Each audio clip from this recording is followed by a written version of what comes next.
大家好，我是主持人陈燕纯，欢迎收听听了才知道。今天跟我聊的题目非常重要，是下一个中国，印度内需大爆发。那今天分两个部分来跟大家分享一下。第一部分是现在是投资印度最好的机会点，第二部分是印度制造起飞，台厂供应链成为强力应援。想知道的听众跟观众朋友们，请记得看到最后。今天来宾是我们的财讯双周刊的科技担当副总编辑林宏达，欢迎宏达。各位观众大家好，我是宏达。这次我们的采访团队以宏达为首的采访团队前进了印度啦，因为其实早在金砖四国提出的时候，印度就是一个非常受到关注的市场。那为什么我们现在觉得现在才是最好的机会呢？这个等一下就要请宏达来细细的分享一下。那我们先快速的帮观众科普一下印度现在的现状是怎么样？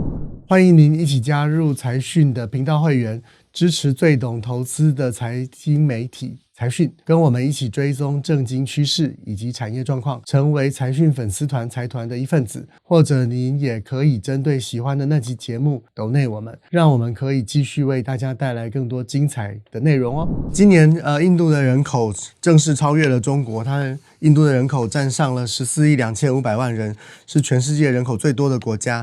这个印度的 GDP 呢，总量仅次于美中德日，是全世界目前第5大。IMF 估计大概到2027年的时候，它会成为世界第3大。过去5年当中呢，除了其中有1年受到 COVID 的影响之外，大部分时间它的经济成长率都保持在 6%。那 FDI 呢，去年大概是494亿美元左右。印度的领土规模大概是世界第7大，它的主要出口产品石化、药品、珠宝、钻石、稻米，这些是它的主要出口产品。好，我们大概先对印度有个轮廓之后，我们现在讲为什么现在要讨论印度。你刚刚讲到金砖四国，以前我好几个同业朋友去做封面都跟我讲，都牛啊，都是牛啊。我们在准备的时候，从台上听到的就是说，哇，我们拿到了好多订单是网通的，然后基础建设怎样怎样怎样。因为金砖四国讲了很长的时间，没错，大家有很多的期待，但是之前并没有看到大型的建设。那但是今年有几个重要的转折点，我应该跟各位报告一下我们去的起心动念哦。第一个，地缘政治，今年印度跟这个美国、欧洲都签了创下民航史上以来最大的飞机采购订单。这个印度官员私下聊天说，他说2011年的时候，我们全部都是遏制武器100%。不过现在你会看到印度跟美国签国防方面的技术合作，而且是制造哦。所以呢，印度在政治光谱上的位移开始跟欧洲跟美国站在一起。那同时间你就会看到 FDI， 日本、澳洲、美国、英国几乎全部都在帮助印度。那我觉得还有另外一个重点，就是说全世界在帮印度是第一个点。第二个点是，其实印度开始防堵中国，它为台厂带来的机会。出发之前在台北就采访了印度的次长级的官员，那他就说他非常希望对台湾招商。但是呢，以前这个印度都是一个中国嘛，所以呢，只要封杀中国的，顺便封杀台湾。这次他就说，我们不一样哦。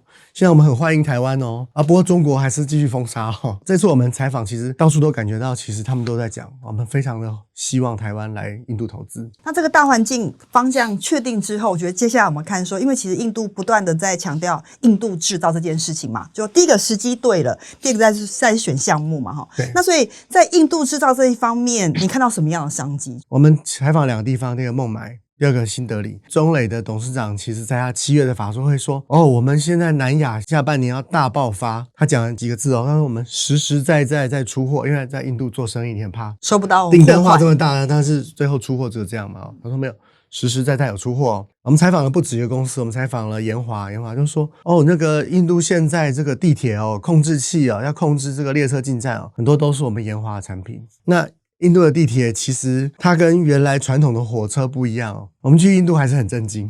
怎么说？旧的印度呢，你看到这火车是没有在关门的，每到一个站停20秒就走了，所以呢你要自己抓时间上去。但是地铁不一样咯，地铁跟台北其实蛮像的，它就是全部都是电子支付。光是孟买这个地方，它就有180几公里的这个地铁正在盖，再加上它的数位支付，其实已经是现在印度非常重要的基础建设了。所以印度正在快速的数位化，这个数位化就代表台湾 ICT 这边崛起的机会。对，因为像打造智慧城市对台厂来说就是一个很大的商机所在嘛。这边分享几个宏达整理的关键数据，印度的手机用户的普及率是77%，数位身份证是91%的普及率，我觉得这是非常非常高的。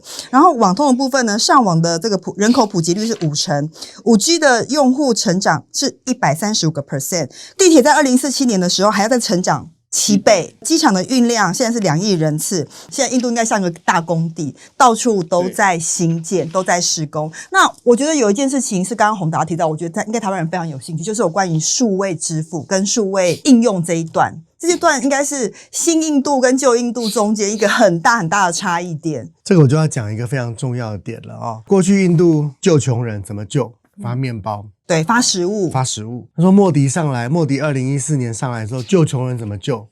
发银行账号。这是一种基础建设哦。所以我们为什么要列这些手机啊、上网率啊、数位身份证？它有个非常清楚的逻辑。第一个，穷人我们都在讲普惠金融嘛。对。那普惠金融是什么？每个人都可以享到金融的好处。我们在印度实实在在看到，几乎大街小巷、街头巷尾，连卖凉水的都是用手机支付。这怎么做到？莫迪用发银行账号去救穷人呢？他第一个消灭就是中间的剥削。印度是一个非常阶级的国家，以前你发一个面包，可能中间就被别人拿走了。莫迪做了几件事，我发给每个人数位身份证，我就问这个印度朋友说，你的数位身份证要是我拿走了，那你的账号不是被我拿走了？对啊，怎么办？他说你没有我的指纹跟瞳孔，印度是软体大国嘛。对，想得很清楚了。接下来他打造了一个数位支付平台叫 UPI， 这个是现在全世界最大的数位支付平台。可有一个很重要的，印度跟中国的不一样哦。在中国我们都知道支付宝它是私人的，那印度看到了中国问题之后， UPI 是印度政府的。所以它由政府直接来主导这件事情。然后呢，我们就看到之前印度废大钞嘛，对不对？废大钞这件事情就是过去呢，如果比较小的官是会有可能会收贿的哦。那他的钱怎么样？就用大钞放在家里你也收不到税，然后我们就用大钞交易这个全部都地下金融。所以呢，为什么要做数位支付？逼你把钱通通拿出来，你只要放到超过时间呢，大钞放在家里通通变废纸。对，那你进入了我的银行系统之后，变成数位金融之后呢，你该缴的税通通跑不掉，产生一笔很大的钱了。所以这是过去没有的。这个事情呢，让印度人现在对印度的信心提高很多。这个已经做了快10年了，2014年到现在，我们整理了一个表了莫迪推动了很多的政策。其实如果你要讲印度的商机我认为最核心的，你必须了解印度政府的政策。它统一了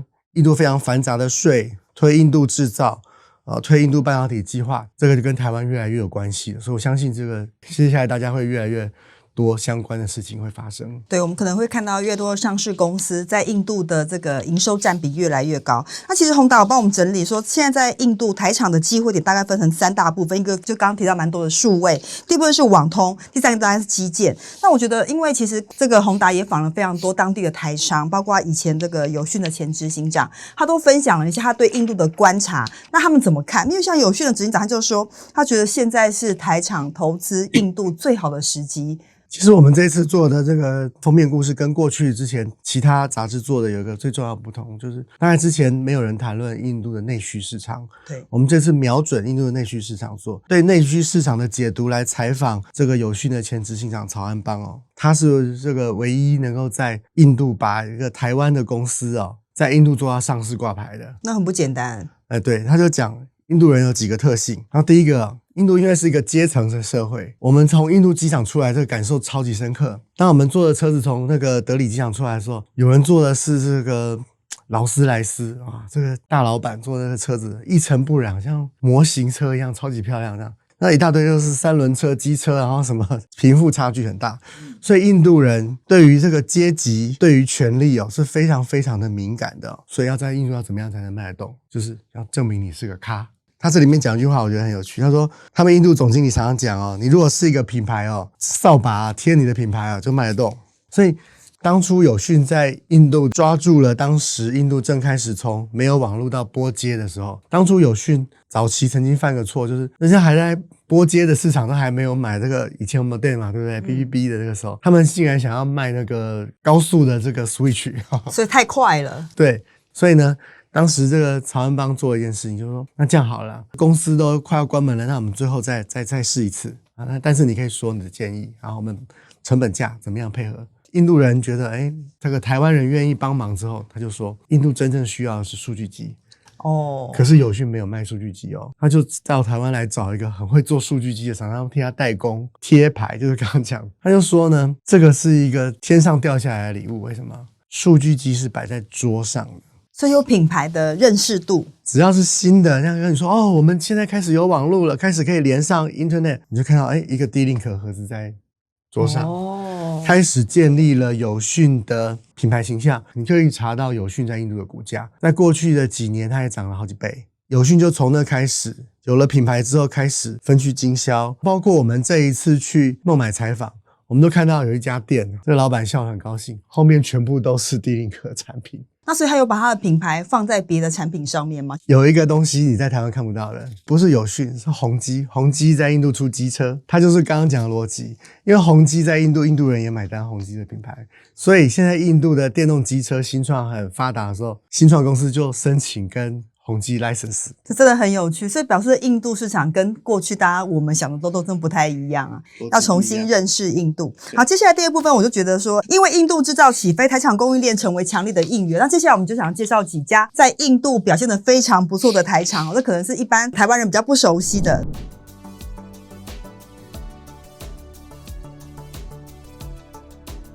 那我们先从泰斯讲起好了，这家公司在做数位，其实它做 SIM 卡的服务，SIM 卡服务 ，OK。你只要贴它的特殊设计的一层 SIM 卡的薄膜电路，你就可以，比如说，非洲当时没有 smartphone 嘛，但是要转账干嘛？怎么办？你要叫转账金流嘛，要安全性嘛，就是靠它。它的生意之一还包括就是各国的总统啊，会怕别人窃听的简讯嘛。所以呢，真的也是有国家来跟他买专门的加密的晶片用的这个配套。所以它是用在如果在数位支付上面就可以用它这个 SIM 卡的薄膜嘛？对，是在 Feature Phone 智慧型手机出现之前，它是做这个，它就只卖 SIM 卡。可是呢，为什么到了印度它就去申请这个执照呢？是因为我们都知道印度的银行管得非常严格，所以他本来说啊，我只是卖 SIM 卡，那你们自己去用吧。他本来找了一个银行替他卖给其他的信用合作社，我们就可以做刚刚讲的这种手机支付的服务了嘛。可是印度政府说呢，我们有 KYC 的规定啊，你这个银行卖给其他50个银行，或者50个银行呢就把你的客户资料全部交出来，不可能啊。山不转路转，他就跟你讲说，那这样你就自己做银行不就好了吗？你只要执照，你就没有这个 KYC 的问题了。所以他现在就这样做。我们刚刚讲了，印度政府不是有了这个 UPI 数位支付的这个基础建设吗？这个泰斯就抓到说，我们刚刚讲 UPI 是国家的嘛，上面可以种很多新的私人的服务。然后呢，他现在正在申请数位的银行的执照。我们刚刚讲了，印度现在数位支付超级的普遍的嘛，可是他只能交易啊，那贷款呢？如果申请到数位银行，他就可以贷款。他拿到这个数位的这个储值卡的这些执照，印度政府从17年来只发过5张哦。那像脸书、谷歌、小米这些60几家公司，通通都没申请到。投资的这个公司的董事长，相当于这个台湾银行的前董事长。所以应该说泰斯它有核心技术，然后它又够在地化，然后又有这个大咖加持啦。对，我觉得其实很多条件要综合来一起看，要开数位银行这件事情其实非常不容易的。大家都知道全球的金融业都是特许行业，对，所以他如果要跨到这一步，代表他必须受到印度政府的高度信赖哦。对，所以这件事情蛮重要的。那我觉得第二家公司我蛮想请这个宏达分享是信通这家公司。信通是一家机车污染防治系统，它在印度的市占率高达70%。宏达到印度去也遭受到空气污染的严重灾害，算职灾吗？对，我们应该从 PM2.5 开始讲起。我们落地的第一天的空气污染指数都400，大概真的是要带到 N95， 还是要防毒面罩之类的。其实印度政府一直在推很多的政策要改变这个事情，比如说大力的推电动车。第二个，你现在有的这些燃油车加装非常好的这个防污的系统。他就跟我们讲，台湾呢，因为我们在这个环保的法规上面走得很前面，所以当印度需要的时候，他发现欧洲日本也有，贵，台湾成熟有设计能力，但不是那么贵。所以呢，信通就发现看起来这个印度的合作伙伴可以，然后呢市场也很大，他们就到这个印度去设厂了。这个是我们看到在印度很扎实的一个台商啊。第二个呢，就是印度的汽机车市场是真的快速成长，今年是1600万辆机车的市场，再过几年它会翻倍变成1年3000万辆市场，所以大家都在扩产。真的，这次财讯的700期有那个完整的介绍印度，还有很多精彩的照片，我觉得非常欢迎观众跟读者来翻阅。那接下来我想要请宏达再分享一家公司，这次我们也访了印度最大的电子零件的制造商 Dixon。其实这个 Dixon 我们要先介绍一下它的背景。这个 Dixon 啊，讲直接一点，它就是印度的鸿海。就是说呢，你需要手机，我就委托你制造；需要电视，我委托你制造。可是我们刚刚讲到14年莫迪上台嘛，开始推印度制造，对不对？哇，这个人敏感度很高。14年开始说我要做手机，你知道那个时候印度没有什么手机零组件哦，是也没有相关的供应链，也没有技术，也没有什么检测，什么都没有。现在它是手机最大的。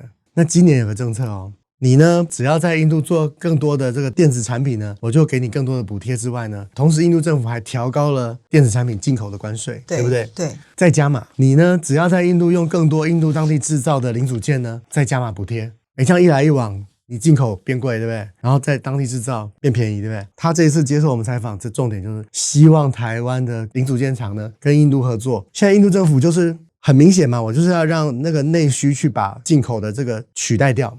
他如果跟台湾合作，他就可以去接这个球，所以他现在非常希望共享这个机会。大家都说印度是下一个中国嘛，所以除了要关心政策非常重要之外，在文化部分到底要注意什么样的事情呢？台商其实跟我们讲3件事啦。其实我想各位如果在商业界大家问外派印度的话，大概普遍都是觉得这个挑战是比较大的。那是为什么呢？就是3个：语言、食物跟文化。食物我们到那个机场落地第一天就有感觉了。这个到孟买机场一下飞机，我第一件事就是去看素食店。是像麦当劳那样的素食店吗？麦当劳、肯德基这种素食店，为什么？因为听说没有牛，没有猪，因为第一个他回教徒，第二个他印度教，所以真的是这样。像那个莫迪所在的那个古吉拉特邦啊，就全境吃素，吃的部分要特别注意。吃的部分，那语言呢？语言其实也是一个挑战。其实印度的精英哦是有几千万人的，所以大家都觉得其实印度人的英文很好。不过说实在话，印度的原始的语言并不是英文，因为印度其实每500公里就有一个不同的语言。我觉得最经典的例子就是你要拿那个印度的500块拿起来看，这框框里面有超过10种以上的语言，它是印度各地的语言的文字500块的写法是这个。那到底种姓制度对于推进一个国家的经济发展，对于产业发展会有什么影响吗？阶级跟歧视在印度是非常常见的哦。其实不只是种姓的歧视，光你住在比较差的区域你就被歧视了。印度是1947年才成立的国家，到2047年它满100年。在1947年独立的时候，他们的资源非常少，非常穷，而且1991年印度差点破产，所以他们开始变得有钱，有能力可以投资，其实是最近的事情哦。我就问印度人说，你们印度在矽谷有那么多的这个大公司的 CEO 是印度人，为什么你们的电子制造业都还没有起来？他说以前呢，我们印度为了要创造就业机会，大家非常反对自动化。比如说你去印度餐厅印度人跟你吃饭的时候，他不会自己主动去倒水啊，不会帮你分菜啊，我们都自己倒，对不对？印度会等别人来服务，所以我想他们是不要把别人的工作吃掉，所以他提供各种的就业机会啦。对，所以在招商上面，印度也是非常希望你越需要人力越好。我们台湾是缺人缺到不行，真的，所以它有庞大的内需，又有庞大的人口红利，而且台湾跟印度真的是我觉得是相当的互补啦。但是这个是它原来在文化上的限制，确实台商会感觉到员工的积极性上面初期的时候遇到一个问题，但是台商有告诉我如果你给他比较多高的薪水的时候，他感觉就不一样了。所以我想如果讲到种姓制度根深，我想没有到根深蒂固啦，就是要看你的给他的机会有多大。印度人是非常灵活的，所以诱因有多大可能会改变他们的习惯人性都一样。了解。今天非常感谢宏达的分享，因为其实这次宏达到印度去，我们做了完整的封面故事，在台讯的700期如果大家对印度有兴趣的话，欢迎来翻阅，然后也可以留言告诉我们说你对印度哪个部分有兴趣。那接下来我们要回复一下财团在听了才知道第166集中国强攻成熟制程台厂的压力报表里面的留言。财团1号陈玉瑞他donate了30块钱，非常感谢您。然后第2号 Dylan 他说专业到位的分析，但问题依然无解，多一些未来的解方会更有意义。那这个半导体是这个宏达也是专家啦，成熟半导体的制程现在面临到中国的竞争，到底台厂该怎么办？这个就跟机会有关啦。其实很简单啊，就是往上价值升级啊。你可以看那个联电不是有智原吗？是。